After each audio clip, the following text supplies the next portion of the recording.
look, you got two choices. Your choice number one is you never love anyone. And if you never love anyone, then you won't experience so much hurt when people die, for example. But if you never love anyone, then what sort of life are you going to be living as a human being, given that loving people is one of the most important reasons to be alive?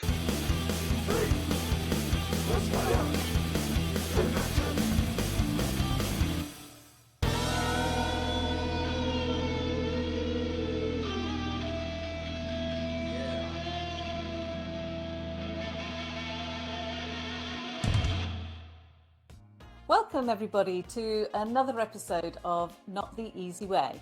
I'm Claire McGuiggan and I'm here with my co-host on Not the Easy Way, Peter De Lima. And we are really pleased today to have Dr. Nic Hooper joining us for a conversation. So welcome Nic, thanks for joining us. It's really great to have you with us. You are a senior lecturer in psychology at the University of the West of England, is that right? That's right. Correct. Yeah, that's correct. Great. And you kind of are particularly interested. You specialise and publish in the area of ACT or ACT. People might hear us referring to ACT, which stands for ACT, which is acceptance and commitment therapy. And you've published widely in that area. But probably most importantly for today, and a lot of our conversation will be around, you have a book coming out in July called The Unbreakable Student. And that is a book specifically for young people who are at university or embarking on going to university, about how to look after their own well-being. And a lot of what's in that book is based around your work around ACT. Is that a kind of a fair enough summary, Nic? Does that kind of give people a few headlines just to set the scene, do you feel? Yeah, that more or less sums me up. So I'm a human being, yes, like the people that will be watching this first and foremost. And I work in university teaching university students. I specialize in ACT, which it's called acceptance and commitment therapy. And that word therapy can scare people off, but it's not a therapy. It's just a way of thinking about our thoughts and our feelings, and a way of thinking about how we do the things that are important to us when our thoughts and our feelings are being a little bit tricky. And so this is an approach that I've used, sort of, that has shaped me as a human being, shaped the things that I've been able to do. And yeah, I've recently written a book called The Unbreakable Student, which involves a lot of those ACT principles. And so yeah, that is a good summary of me right now.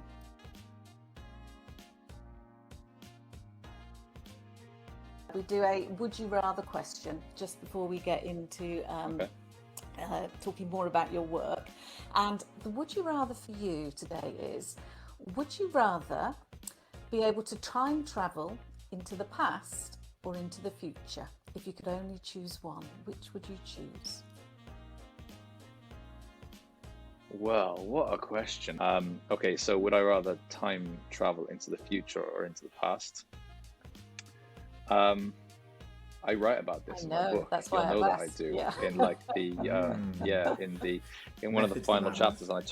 I know, and I talk about how about this particular film called About Time, where the male characters in the film were able to time travel backwards to be able to essentially chat with people who have passed, but also change the course of events. And I almost think that time travel to the past might be heartbreaking, because you would go there and essentially relive things that are now lost to you, and there might be something heartbreaking about. But having said that, I would love to go and walk around Victorian London.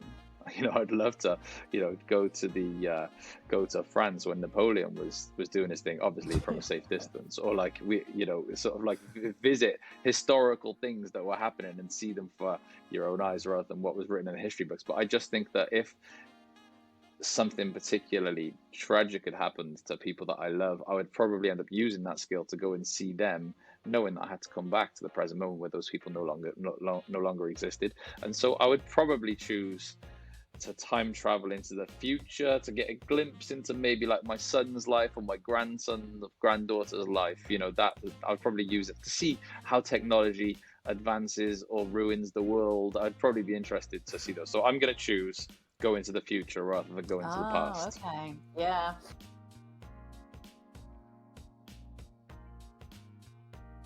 Yeah, I write in that opening paragraph about what is mental health problems and why are we interacting with it as if a few people have these things that are inside them that are broken, when if you look at all the people in the world who suffer, whether it's a depression type suffering or an anxiety type suffering or an addiction type suffering or an anger type suffering, or go through all the list of them, then you more or less cover everyone. So this thing that is pitched as being a really abnormal experience is one of the most fundamental normal experiences that human beings have.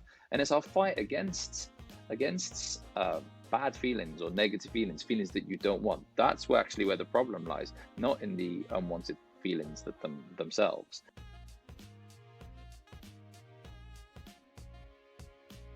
It is normal to have difficult thoughts, to have difficult feelings, and you don't just stop there. You don't just stop with normalizing it and saying we all have this. You say, well, actually, even though you have those difficult thoughts, difficult feelings, there's still things that you can do that could potentially help you. And I particularly love the bit where you were talking about how when things are really, really difficult, when you are, for example, experiencing maybe very strong depression or strong anxiety, that the best thing you can do is try to maintain some sort of balance in that time, so that you don't make it harder to make things better for yourself when you are feeling That's better. Right.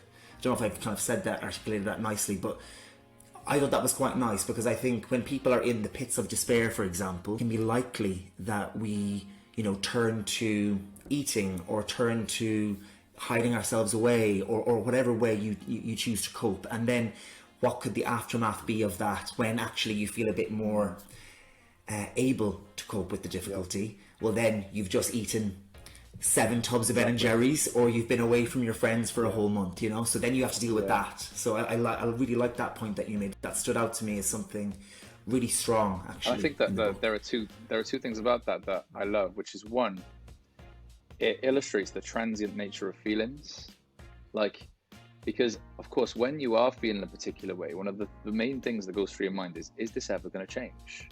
Am I going to be here in this hole forever? And we know now at this stage in our life that good feelings and bad feelings, they come and go like the clouds. They come, they go, and as things change around our life, and usually when we're feeling a little low, you can pinpoint it to very specific things that are going on, like exam stress, for example, or coursework stress, or not getting on with classmates, or having an argument with parents, or losing someone, or whatever. Usually we can say, oh, well, that's probably why I'm feeling this way. So that transient nature of feelings, that they change, I think is a really important thing and a reassuring thing when you're feeling pretty low. But then the other thing is, when you are feeling pretty low, don't do things that are going to make the mountain bigger to climb when you do come out of that feeling, because otherwise you're going to be back in the hole sooner than you can think.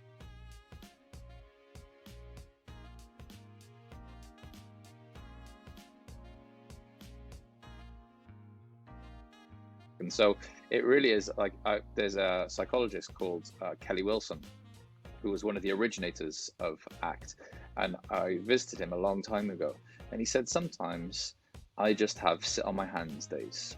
He said, I just sit on my hands, because if I'm sat on my hands, they can't do any damage.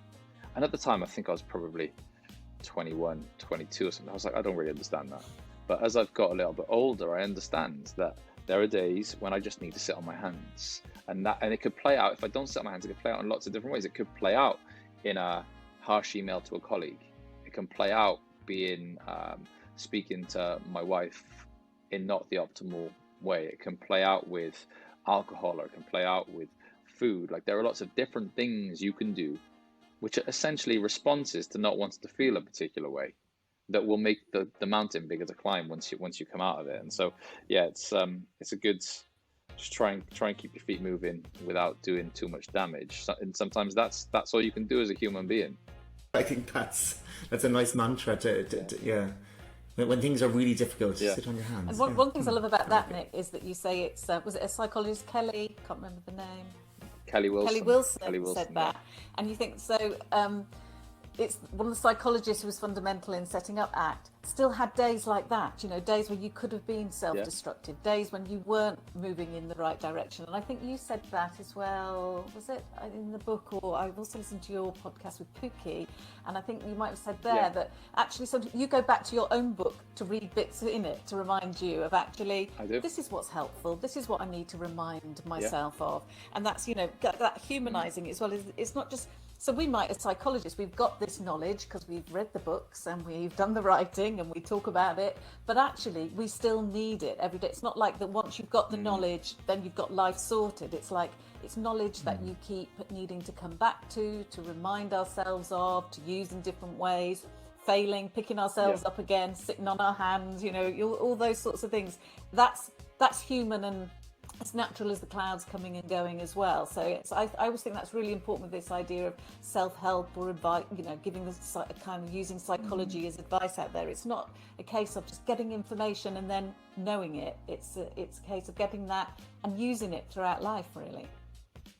Yeah, and it just, that idea that we're not beyond the sufferings of human beings because we've got this knowledge is really important, right? Because what it does is it sets the expectations of the reader.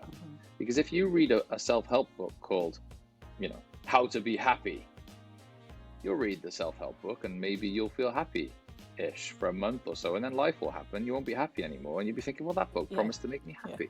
You know, your expectations are set at that.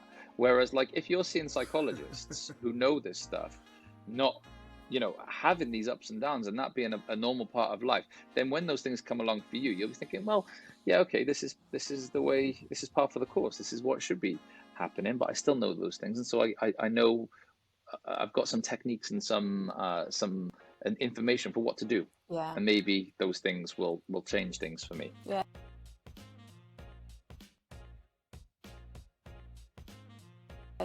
Because you think sometimes for young people in particular, but maybe for all of us, life sometimes seems to be divided into, particularly social media, people that look like they've got life sorted, and then people who have mental health problems. There almost seems to be two kind of camps, and you're either, you have to be one or the other, whereas you think, in reality, I was going to say most of us or everybody is somewhere in the middle and kind of moving up and down the, you know, that kind of ladder of life, aren't they? At different places at different times. But I think particularly social media and, you know, Twitter and things, some people are actively presenting that, aren't they? And, you know, and you think, well, I might have the odd day now and then where I could put something on social media and look like I've got my life sorted, but it would be quite fleeting, you know. I could have other days where I probably wouldn't put it on social media and I would be like, no, I'm really just doing my best to sit on my hands and not do anything more self-destructive today.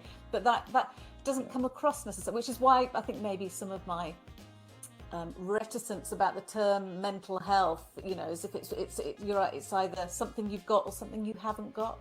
I know a person who works with influencers. Now, to many people, I have to explain what an influencer is, but I'm going to assume that you two know what it is. I'm going to assume that the people who are watching this also know what an influencer is. But this person works with influencers and says the rates of those influencers that suffer with mental health problems are astonishing. But like the very nature of an influencer is to present this perfect life and to be a particular way. But even those people, even though from the outside, I say this in the book a little bit, they might have like the words "I'm fine" tattooed on their forehead, but you know, when you look a little bit closer at many people, it's not that simple. And so I say in the book, like, this maybe it's a bit of a rubbish book about way to start a book about positive mental health, to talk about these things that are a little bit negative and a little bit down, but it's real. It's real. This is life, and it's about how we respond to those things in better ways. And so that's, I think, what the rest of the book tries to give a blueprint for. These are some better ways to respond to what it is, to some of the toughness of being a human being, and to really sort of like begin to experience and enjoy joy and those moments that do bring real positivity to our life. Because, you know, I wouldn't want someone to read the book and think, well, that's it then. Yeah. There's no positivity. There's just all these bad things that are going to happen. You know, in some ways, those things will come and go for people, but there's still lots of opportunity out there to like grab life. And so I hope that comes across in the book as well.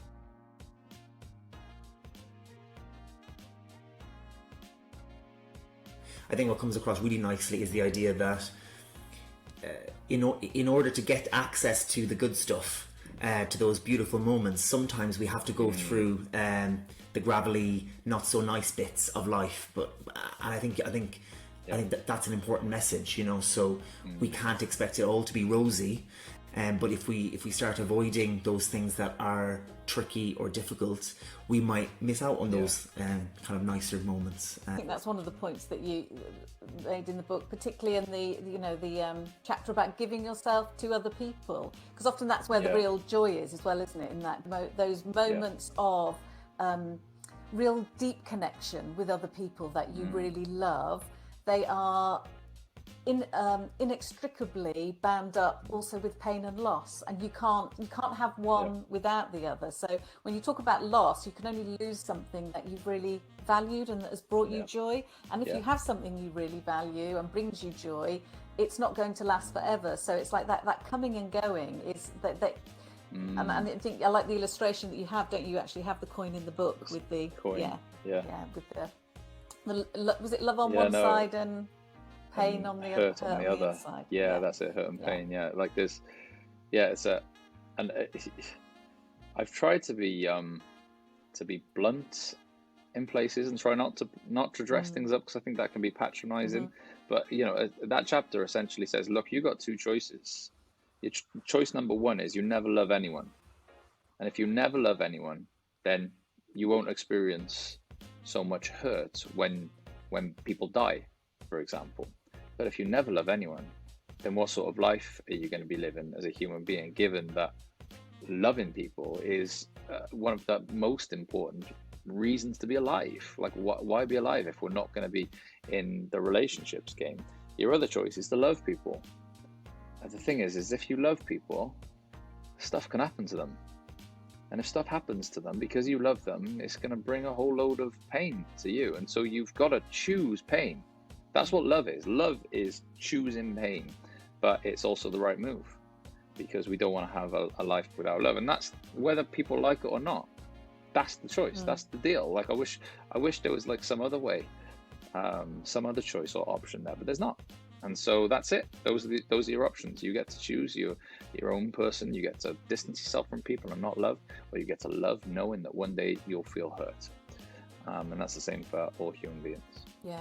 I guess the other option would be avoid. So you can avoid the joy and love and commitment in order to avoid the pain. But that brings us back to kind of one of the central kind of things early in the chapters in the book, isn't it? Understanding that avoidance in itself will limit you, and it will limit you might avoid things in order to avoid discomfort, ultimate pain, but it will limit you in other ways, in that it will also prevent you from experiencing the joy and achieving your goals and all those other aspects.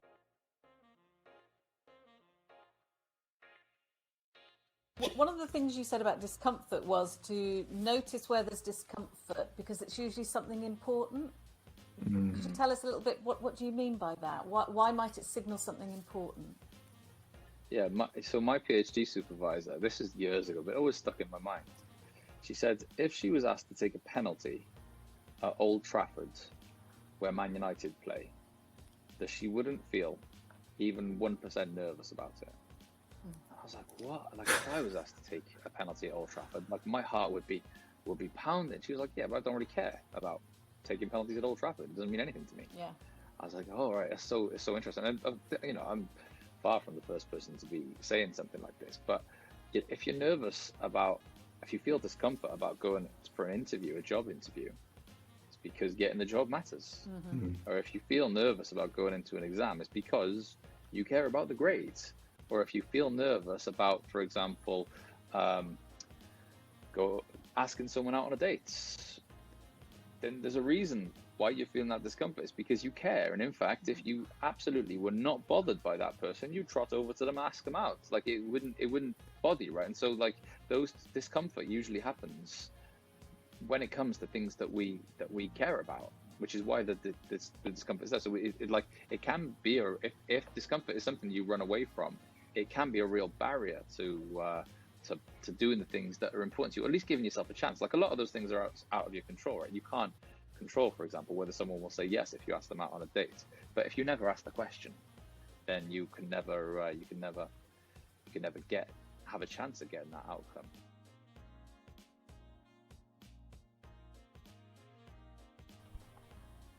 I suppose, Nick, as you were kind of describing that idea of walking up to someone, asking them out on a date, I could imagine lots of different thoughts and feelings coming to your mind. You know, maybe something like, they're never going to like me, I'm not popular, I'm not confident, I don't do this well, or I don't do that well. And I just wondered a little bit, you know, how do you think that those thoughts or those stories might maybe influence your likelihood of approaching that difficulty and asking someone on a date, for example? I think that the notion of self-stories is really important. And I think that they're particularly maybe strong thoughts. So of course we have lots and lots of thoughts and feelings. And in that situation, when you're approaching someone, you'd have lots and lots of thoughts and feelings. But some of them have the power to influence our behavior more than others. And some thoughts and feelings that have that sort of power are what I call, or others in the field call, self-stories. And these are sort of essentially ways that we describe our own personality. So for example, I'm not a confident person would be something that you've said, or I'm not a popular person. And there's something more fixed and stable about a self-story than just a thought or a transient thought. And because of that, we interact with those self-stories like they're real or they're true, as if they can't be argued with, as if they can't be disproved. And so as you're approaching somewhere, if you've got like an I'm not a confident person self-story, well, maybe you turn around and you don't approach that person because of your story. And so I think that, and I talk about self-stories, I think it's chapter 3 of the book, and the role that self-stories can have in imprisoning us, in stopping us from being able to do things. You know, if you have an I'm not a good at public speaking self-story, do I come on the podcasts and do this with you today, even though it's in line with what I really want?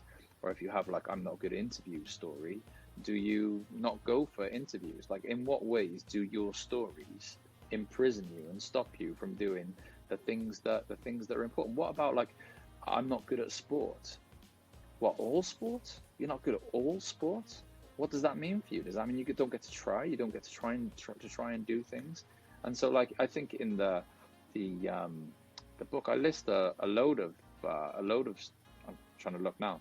I list a load of stories like I'm kind, or I'm helpful, I'm helpless, I'm anxious, I'm confident, I'm broken, I'm honest, I'm humble, I'm creative, I'm boring, I'm geeky, I'm positive, I'm smart, I'm stupid. Like, all of these are different sentences that we use to describe who we truly are. And because we think they describe who we truly are, we think that they have the right to like define what we do. And so I talk about maybe some better ways of interacting with self-stories that will allow you to still do things that are important to you, even when you've got a self-story.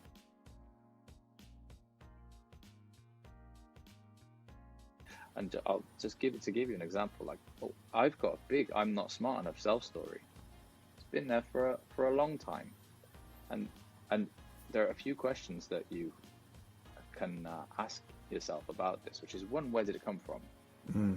And 2, how has it impacted my life? And even 3, how do I interact with it in a more flexible way so that it doesn't impact my life? And so 1, like, where did it come from?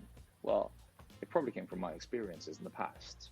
Like, maybe some things have happened in my past where I haven't done particularly well, say academically, or I've been in a conversation where other people are speaking, I don't really understand what's going on. And so now I've started to build this I'm not smart enough self-story, and I look for it now. I discount my A star I'm not looking for that. I'm looking for confirmation of the fact that I'm not smart enough, right? And then you start asking yourself, all right, so I've built this I'm not smart enough self-story. I'm constantly looking for ways to support my self-story, because that helps me to understand the world a little bit better and understand my role in the world. And then you're like, okay, so maybe I should apply for a degree at Oxford University. And then you get the, I'm not smart enough.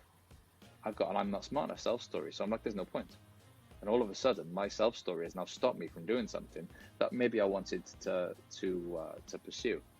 And then you get the third question, which is, how do I relate to my self-story in a more functional way, in a way that allows me to still do things? And I think that for me, it was just becoming aware that self-story is a thing, that I do take information from my experiences and I build these stories about myself because they help me to interact with the world in a more efficient way. And that sometimes those stories, they don't help me to move towards the things that are important to me.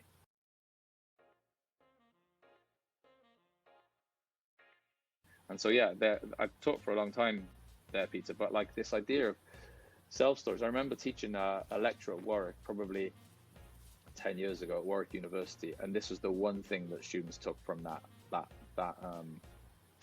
lesson, which was, wow, self-stories. Like they have like this moment where they're like, I really view myself in a particular sort of way, and I view that way as being fixed. I am this sort of person, and with that, I now do these things. And to let go of that, to be able to like hold your stories lightly, to understand like how they came into being, to understand they might not be based on reality, because like our memories aren't good enough to track every experience we have throughout every day of our life, and to hold them lightly and really think carefully about what's important and what I'd like to do. Yeah, it really sort of like, I find that students tend to have like a eureka moment about that, especially when they start breaking them down. They start thinking, what are my self-stories? What are the things that I believe, and being able to spot them in the moment.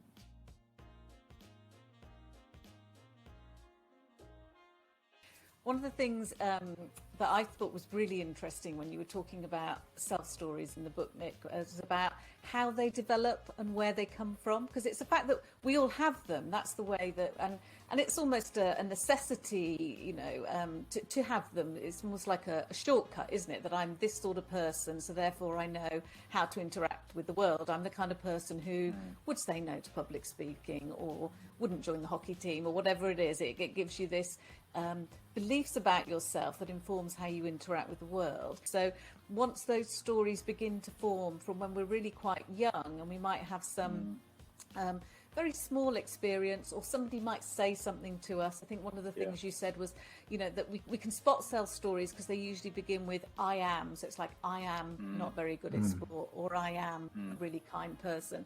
But they often start with somebody saying to you when you're really quite young, you are. So it might be your parent or your grandma or whatever saying, oh, you're such a kind boy, and think, okay, so I'm a kind boy, so now I act in kind ways. And then what you notice, once you have those, that you start to form those beliefs or that story, you then pay more attention to the things that confirm that belief about yourself. And I think you were describing in the book a really, you know, if you could actually go back and look at a video of your early lives, you would see, we would all see all sorts of things that might have disproved that belief, but we've actually forgotten about, or we didn't pay much attention to because they didn't suit our story. Yeah, absolutely. I mean, that bit about stories starting off as you are, I think it's such a powerful thing, right? Because the people that surround us as we grow up, they shape us. And you can easily get labeled as not the sporty one, or not the academic one, or not good on doing shows, or, you know, there are lots of different things that you can get told by other people that you love and trust and respect, and you start to interact with those things as if they're real, as if they're true, and then of course that impacts your decisions. Maybe you don't, as you're growing up, try for the hockey team, or try out for the football team, or maybe you don't fully commit to learning maths. Maybe you sit at the back of the class and you just think, well, I'm not the academic one anyway, so there's no point in me even like listening or trying to listen. And so the fact that they start off as you are makes them more powerful in a certain sort of way. And then after that, then yeah, we're looking for instances to support our self story. We're looking for the time where we fail in our academic studies, or we're looking for the time where we play a game of football and we weren't very good, and then all of a sudden we get to support our stories in this confirmation bias sort of way.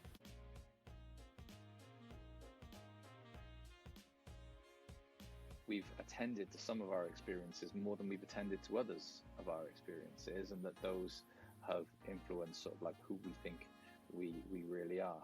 And then I talk a little bit about how we haven't been able to look at all of our experiences. We can't remember all of our experiences. Who chooses what we get to remember and what we get to forget? And the bottom line is that we look for things that confirm our stories.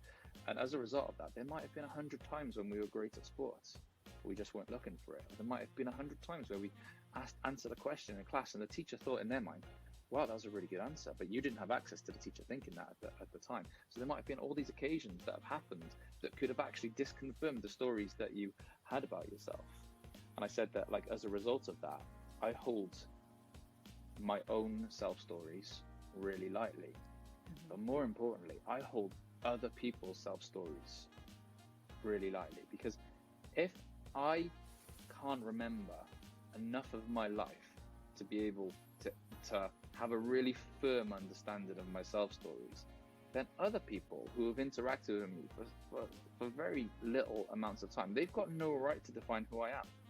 They don't get to tell me you're not a sporty type because they've interacted with me 4 times while I was playing sports in a 18-year life, or you know.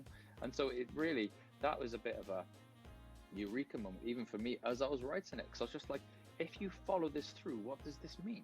Well, this means that I should place no trust in the views that other people have about me, because they're building their own stories about the world, not on a lot of information, and definitely not on all of my experiences. And so stuff them. If I've got other people telling me I am a certain sort of way, forget about that, because if I'm going to hold my own self stories lightly, I'm going to hold other people's stories about me even more lightly.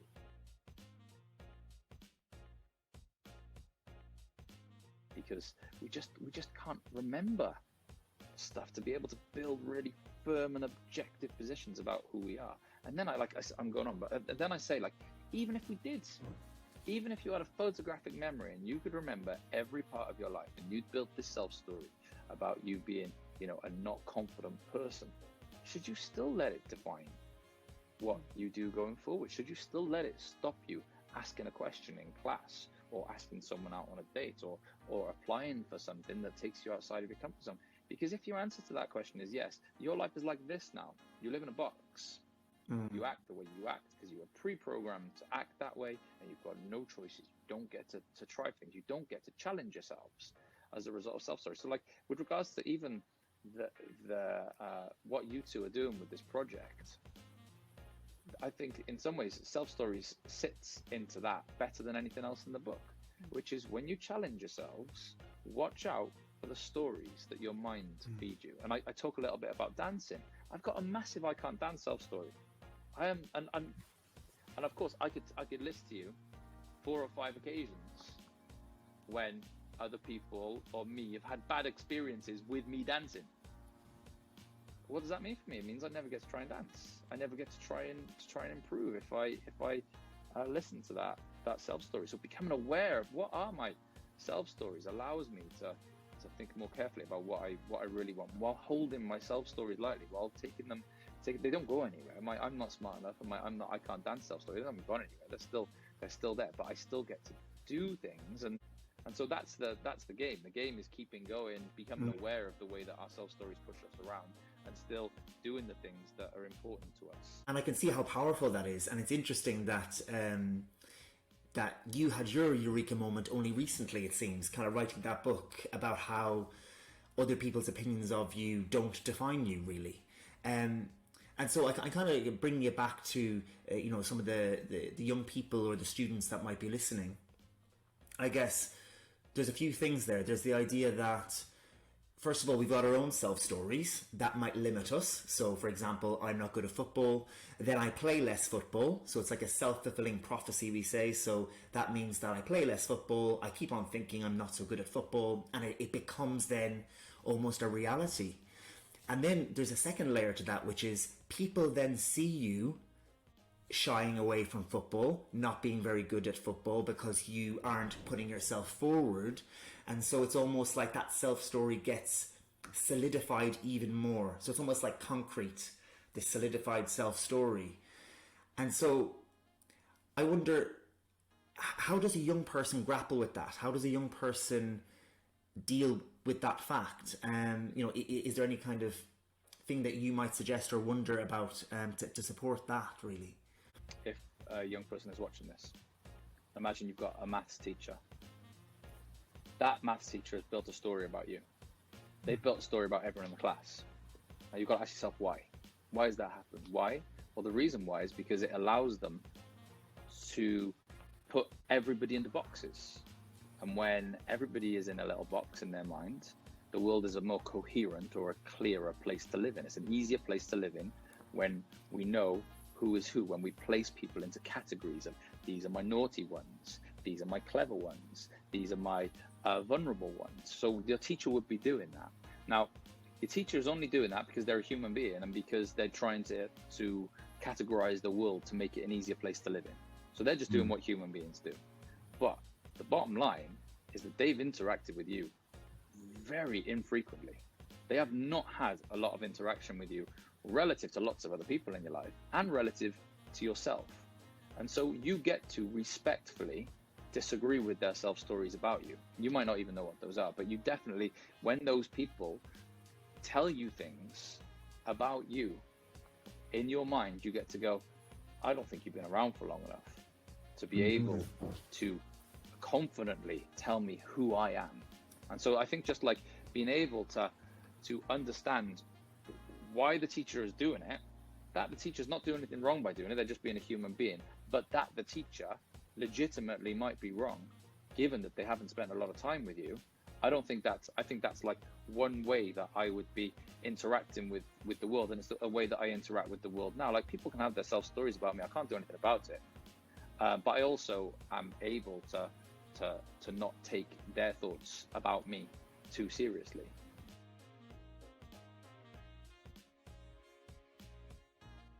And then you get to yourself. Yourself is trickier because you've essentially got to disagree with yourself, which is a more interesting thing to do. I think that, one, I always ask myself this question when I'm about to make a decision about something, which is, what's my story here? So, like, what is my story? What is the thing that I'm telling myself about myself that is trying to influence my decision here? I also talk about an exercise in the book where it's a bit of a tricky exercise to explain over a podcast, but essentially writing, or even in a mirror, looking at yourself and making a list of your self stories. I am this, I am that, I am this, I am that, etc., etc., etc., etc., and just writing them down so that you can keep an eye on them. And then I ask in the book, I ask people to notice the difference between a description and an evaluation. So, like, people will be able to follow the words I am with lots of things. Me, it might be I'm 6 foot tall. I'm not actually, I'm 5'11", but don't worry. So I'm 6 foot tall, or I weigh 80 kilograms, or I've got 2 dogs. Now, those things are objectively true. They're facts as such, right? But then I've got I'm an honest person, or I'm not smart enough, or I'm not good at dancing. And I interact with those sentences in the same way that I interact with the factual sentences. Like, it is a fact that I am not good at dancing, that I am not smart enough, or that I'm an honest person. When in fact, those sentences are slightly different because they're not descriptions. They're evaluations, they're self-evaluations, they're stories that I've built about myself for whatever reason. And those stories don't have to define any decisions that I make going forwards. And so, like, really thinking about what follows I am sentences, and then figuring out whether those stories help you.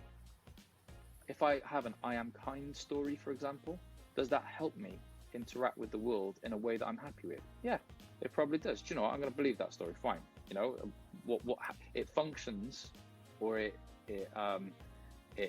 it's useful in affecting my behavior. But and I'm not smart enough story.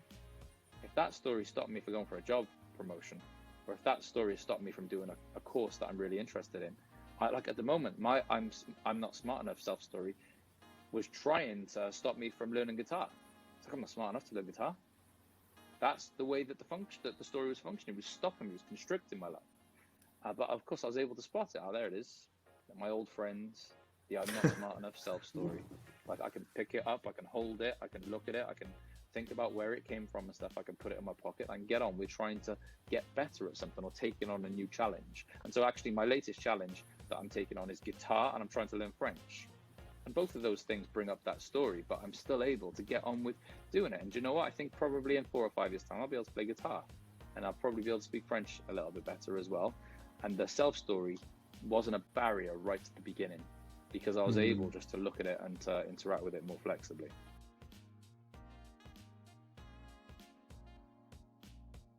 Quite a lot of the tasks involve just doing things with their phones and taking a few minutes. I think the one you were describing there, I think you said look in a mirror, have your phone and record yourself for just a few minutes. Just the thoughts that come into your head that describe yourself, as many I am statements as possible. And then I think you were saying something like listen back to them, and then just make some notes on your phone as well. What stuck out to you? And if you then if you do that over time and you listen back to them, you can listen back to them. I think you said something like notice which are the strong stories, what keeps coming up over and over again, because they're the things that are probably most directing you and possibly limiting you in life, the things that keep coming back to.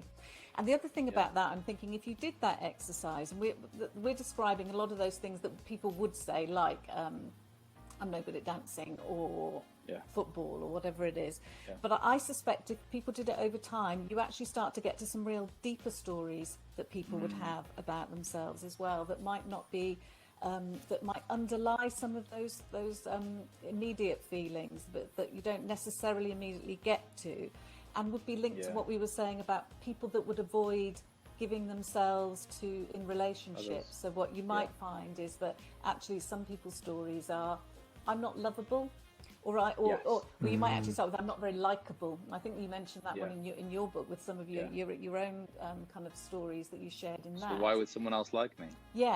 So this didn't go well. I didn't make any friends when I went to football training, for instance. Nobody really bothered talking to me. That shows that I'm not particularly a likable person. I then approach life as, somebody who's not going to be particularly likable.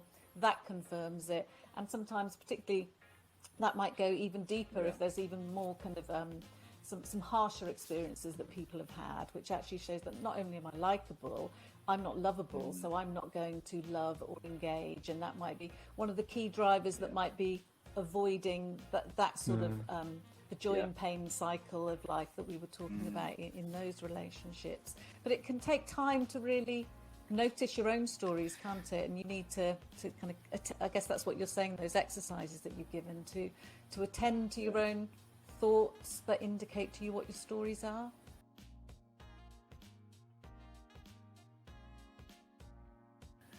I think it would take like a brilliant level of insight to be able to pull out how an I'm not lovable or likable story is actually impacting your relationships. And so like within the chapter, I think there are some stories where it's going to be really easy to see how they push you around. And it's going to be, and they're like almost surface level stories because we've got so many of them, like they exist at different levels. But then when you get to I'm not worthy or I'm not lovable, then the impact of those stories probably won't be as obvious to you. Maybe you are shutting people down in relationships and you can't like quite put your finger on why it is, and in fact it's because of your own relationship to your own self. And so I'd be shocked if that feels like the sort of thing that would be unpacked with the help of a psychologist or even an insightful teacher. I suppose, Nick, when I was hearing you talking about the idea that someone might need help to work through some of those deeper stories. It kind of links quite nicely to part of our mission, which is Speak.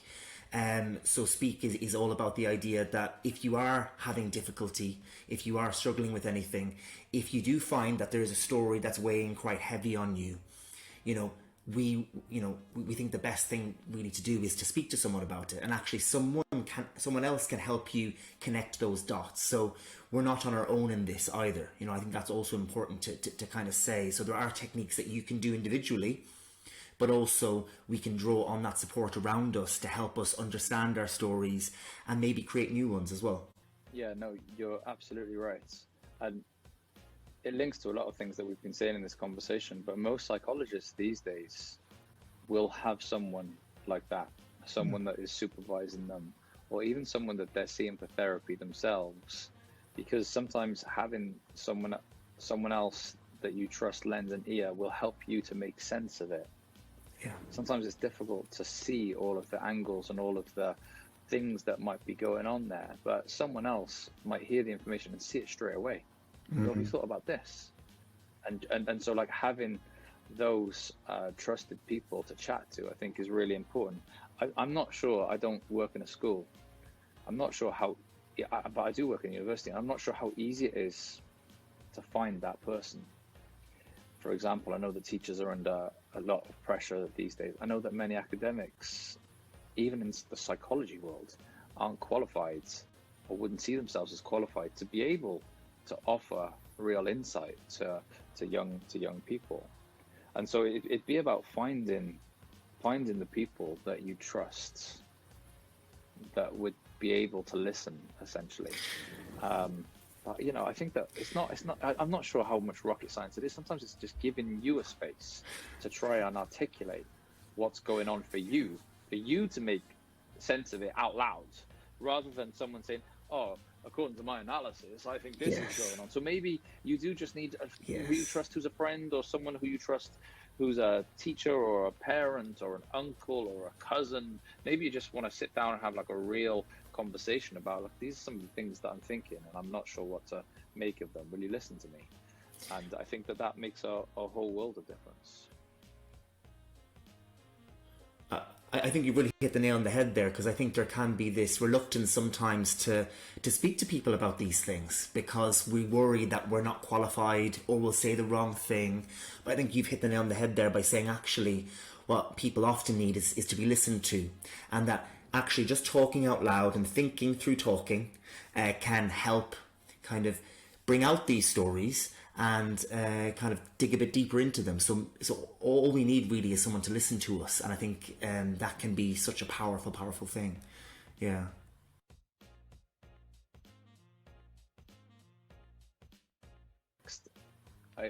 Of decisions. So a decision that needs to be made would be the cue, or would be the trigger for me to think, what's my story?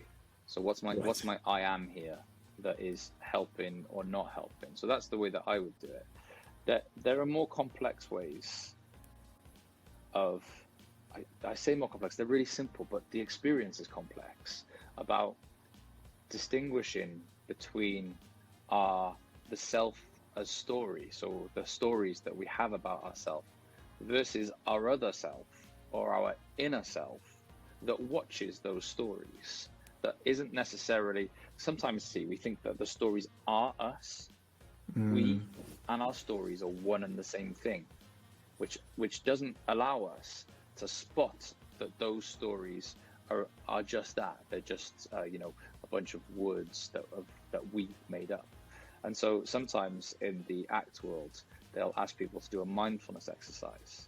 I'm sure that like some of the people watching this will be thinking, no mindfulness, that mindfulness fad thing, meditation, what's that all about? But the exercise that they do with regards to the self is a very specific one, where they just ask people to watch their thoughts and for like 30 seconds or something, and then they ask them, oh, what was the stories that you saw while you were watching your thoughts? And then they ask this really cool question with like, and who was watching? And then all of a sudden you get some distance between the person, the I, or the sense of self that is watching thoughts and the sense of self, the story, which is over here, separate to your own self. But that's the sort of thing that would be possibly, like, as I put that into the book and was thinking, oh, I'm not sure whether my students would get this. It's a pretty sort of, it's a hard concept to understand, even for people that are in sort of in clinical settings. And so I'll be really interested, actually. But then I gave it to a bunch of students before I submitted it, and the amount of people that got something from that, from the different senses of self, the I that isn't attached to stories but watches the stories, an ongoing and stable sense of perspective. And they really got, there's a metaphor in there about the sky and the weather, and about how, like, there's lots of different types of weather, just like we have lots of different types of self stories, and that often we can't see the sky through the weather, but the sky is always there holding the weather, in the same way that we can always hold our self stories. And sometimes it looks as if the sky doesn't exist. Sometimes it looks like as if like there is no sense of I that is there independent of our self stories. But if you look closely enough, then you'll see, and you'll be able to distance yourself from those self stories. That would be the next step.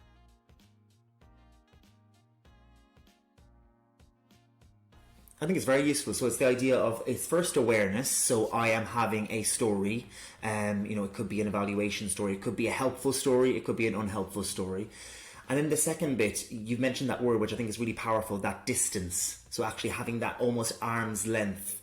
And you used a technique in the book, which I thought was really powerful, which is saying, I'm having the thought that I'm bad at maths, or I'm telling myself the story that I'm bad at maths. So in a way, I can understand that distancing oneself can be difficult, but in a way, by putting that at the start of that story, I'm having the thought that almost puts in that arm's length. And I thought that was quite a nice and simple way to practice that. And I know I've started to try and do that when I get those niggling thoughts that say, you're not going to be good at that, etc., etc. I'm having the thought that I'm going to do badly at that, for example. I think even just something as simple as putting those words into a sentence, I'm having the self story that, gives you the context to spot the self story. It just really, it really allows you to see the self story for what it is, which is a story that you've built about yourself, and not a truth,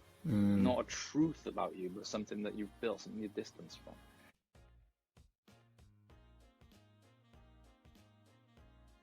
That almost this approach to self-stories, this idea of hold your stories lightly, do you find it's almost going against a lot of the way that young people are currently thinking about identity, where identity is become so strong and so fixed, and young people and people in general are so attached to their identity that almost this idea, because I read an article just a few weeks ago that really resonated with me, and I think linked to this, which was the idea of keep your identity small, an article by someone called Paul Graham. Have you come across that article at all? No, I haven't, no. Similar to this idea, but it's this have an identity, but don't be too attached to it, and keep it small, because the stronger the stronger your identity or your story, I guess it's kind of using slightly different. The more imprisoned you are. Yeah, and limits you. I think that article's particularly talking about almost critical thinking, which I guess we're talking more a little bit about the idea of personality or self-efficacy, but it's linked to both, isn't it? Whereas they're saying that if you identify with certain ideas, I'm a person who believes this is important, or I'm a person who thinks in this way, then when you're limiting yourself to new information coming in and to being open to thinking things through critically. So that article was looking at it in that way, and I guess talking about the self-stories and limiting, you're thinking more about how they limit the more personal decisions you might make about yourself, but they're interlinked.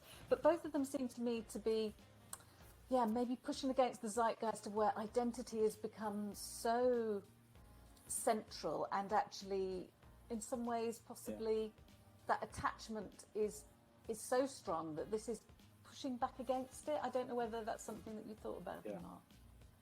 Yeah, it is. Yeah, so there was a research study that measured personality characteristics across like an 80-year period or something, And the one thing that they took from the research study was that personality characteristics are not stable across time.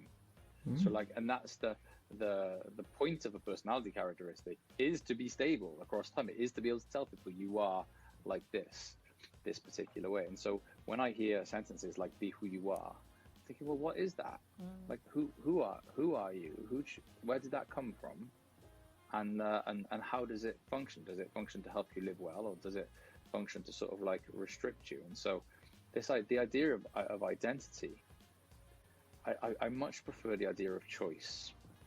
So when I wake up in the morning, I get to ask myself, who do I want to be today? Or what qualities do I want to bring to my actions? Do I want to be kind? Do I want to be honest? Do I want to be hardworking? Do I want to be compassionate? Like, who do I want to be? Who am I going to try to be today? And I ask myself that question every day. And so rather than me waking up and thinking, I am this way already, and that will dictate what I do with my day, I wake up in the morning and ask myself, who do I want to be? What sort of personality characteristics would I like to bring to my behavior today? And so I agree with you. Like, the idea of identity, maybe it makes people feel safe, maybe it helps them to interact with the world more efficiently, but like you say, it can also limit their information. And even in a political sense, which I assume some of the article was about, like, if you're on the left of the political spectrum and you receive some information, some good information about how the right has done something good, what do you do with that information? You know, do you immediately discount it because it doesn't fit in with your way of viewing the world or your own identity, but also with thoughts that you have about yourself? Like, in what way is your own identity actually functioning to imprison you? And do you need it? Do you need to have fixed ideas about who you are in order to be able to act in the world efficiently? So I think the bigger question is, like, who do you want to be rather than who you are? So that's the question that I'd be asking people, like, who do you want to be, and what's that going to look like for your behavior? And so yeah, I'm not in your world when it comes to that identity stuff, but whenever I hear words like that and personality, I sort of like just go, I shudder a little bit, because I'm just like, well, I'm not sure how helpful they might be to people. Yeah. I suppose when I'm imagining the idea that you can be anybody you want to be when you wake up, it almost seems, I get that sense of freedom. Whereas I think, as Claire was mentioning about this identity first, this idea that I've got my identity, and then who I'm going to be is related to that. So it's almost predetermined. It almost feels fixed. And so, I get this real sense of kind of freedom and openness with kind of that decision every day, versus it's already set in stone who I am.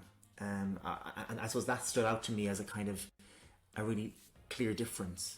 About that, I was thinking it's almost a natural drive to want to understand yourself and to then and to describe yourself then. And I think we all have that drive to, whether it's to do the Myers-Briggs personality test or some other of the online tests, and then so that's understandable. But what happens is that you then get certain kind of descriptions that you pick up about yourself, and as Peter's saying, they then become self-determining. Or I think, you were describing it as you then get boxes to put yourself in, and then you're constricted by that box. And I think maybe what I'm feeling a little bit I see about the ideas around identity at the moment are that the boxes are becoming more and more varied, and that's been presented as if that's kind of diversity in a way, that our diversity is to have more boxes. And I kind of think, no, do you know what real diversity and openness is? It's to not have the boxes. You can just get up and be yourself and make decisions that are orientated towards your values and your goals in life, and they will change and you can reassess those. That's real kind of openness, rather than just, because I think what you do is you create more and more boxes until what's left is individuals, essentially, isn't it? And that's what you're kind of getting to, is that you are this individual, the observer. You view the world through those boxes. Yes, you view the world through the boxes, and you don't see things that are actually there because they don't quite fit with what the boxes look like. If you ever watch the program Game of Thrones, there's like I can't remember the exact term, but Arya Stark goes to this place where there are like nobody, basically they're nobodies. They can put on any face, they change, and they can choose what their faces are. And I often think that should be the way it should be with personality. Like when someone asks me to describe myself, I'm like, I'm no one. I'm no one. I don't want to give you a bunch of words that will tell you who I am, because they change all the time and across time. And I think, like Peter said, you get this real sense of freedom when you wake up in the morning. You think, right, who do I want to be? And like, just to say, you can't choose to be the best sprinter in the world. You can't choose to be a professional footballer. So like, what you're really talking about is, I'm choosing the type of person that I want to be. I'm choosing the type of qualities that I want to bring to my behavior. And you know what? If you want to be the best sprinter in the world, great. You're going to need perseverance. You're going to need hard work. You're going to need dedication. You're going to need discipline. Those are the qualities that you can bring to your actions to try and reach that particular goal. But it's really, it does bring a sense of freedom about, like, okay, what qualities do I want to bring to my actions today, and what do I really want? Where am I headed? How are those qualities going to help me to get to where I go? And so and we all get it wrong. I get it wrong loads, but I do think that just holding self stories lightly and trying not to view the world through these boxes it will help us to see what's actually going on.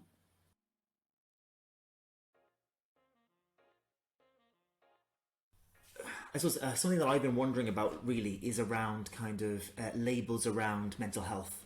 So anxiety, you know, I'm anxious, I've got anxiety, I'm depressed, I've got depression. And, you know, linked to what we've talked about self-stories, I just wondered what your thoughts were on these labels and terms that young people may use, and their ability to navigate their life. Oh yeah, I hate them. And so with my students, I'll recover some of the history of how those words came into being. And specifically, for example, you take the words depression. The word depression was created to help clinicians speak to each other. That was it. It was just a word. Like, for example, clinician A would be like, I've got someone who's not getting out of bed much and is quite melancholic. And clinician B is like, I've got someone who's not getting out of bed much, is melancholic, and reports, like, for example, not wanting to live. And then clinician A is like, well, rather than us describe those symptoms every time we talk to each other, should we give it a word? And this one's like, well, should we call it depressed? Yeah, okay, sure, let's call it depressed. And all of a sudden they've got a word that is just describing a bunch of symptoms. But over time, that word has grown to be a thing. That people can really have or not have. And so now people are like, I've got this depression thing inside me, this real thing that is inside me that is stopping me from doing certain things. And so I think that when you like look at the different psychiatric diagnoses and you look at like the crossover that happens between them, and you think of like what's the difference between that and just like being a human being that suffers as a result of life. I think that when diagnoses are interacted with as if they're real things, it makes it really easy for people to use that as a story. And then that story sticks them in a prison. I am an anxious person, can't go to class, can't turn up to the exam, can't go for a job interview. The story of anxiety is now controlling their behavior. And so just like any other story really, but like especially with the idea of mental health, especially when, and what really upsets me is when mental health is interacted with as if there's some like really objective biological underpinnings, because then people can interact with those things as if they're objective. Like, I've got this hormonal imbalance, I'm anxious, there's nothing I can do. I'm like, oh, right, that's really interesting, right? Because no mental health disorder has been linked with any reliable biological indices. So like people with depression haven't got low levels of serotonin. And so don't tell me you've got this objective mental health thing going on when like we as a species have barely any idea about what causes mental health problems in the first place. And it's usually just a combination of life, of just life stuff going on. And so I'm not sure if that is all coherent or articulate, but just the idea that mental health is a real thing, which is often informed by biological understandings of mental health, and the fact that then people interact with that information by doing less, that's a problem for me. So it's almost, it comes back to those kind of keep your stories lightly. So you might be experiencing what is described as depression or what is described as anxiety, but if we treat that as the true reality of us, or maybe that's our dominant story, then suddenly we start doing, we start limiting ourselves, or life is limited by this story in a way.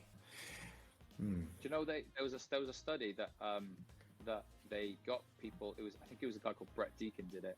They got people that were depressed in, and the doctor either said to them, you're depressed because you've got a hormonal imbalance, or the doctor said to them, you're depressed because life can be tough sometimes. And then they followed those people afterwards, and what they found is that the people that were told they're depressed because they got a hormonal imbalance, their lives shut down.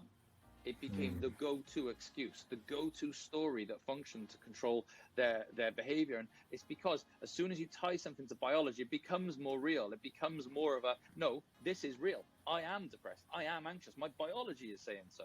And so and that's just like a difference between a doctor saying it's a hormonal imbalance versus, life's hard sometimes. The people that were told life's hard sometimes, they just got on with it.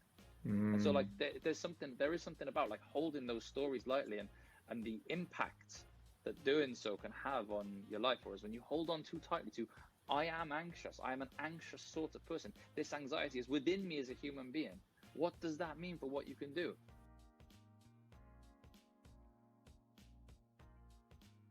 I suppose, young people listening who might have been told that they have anxiety or depression, or might see that as their dominant story. Why might some young people maybe feel defensive or feel guarded by hearing us talk about those labels in this way, do you think? To be truthful, it's because it justifies their decisions. It allows them to go, oh, right, so if I choose not to go to that exam, it's because of this depression or this anxiety thing. Therefore, you can't put any blame on me for not going. Don't blame me for not going. It's my depression or my anxiety thing. And just to be clear here, if a doctor comes to you and says you're depressed or you're anxious, the first thing you're going to feel is relief. You're going to be like, oh, everything makes sense now. Everything makes sense to me. All those experiences, they all make sense to me. But after that, what you're going to have is a story that's going to function to imprison you.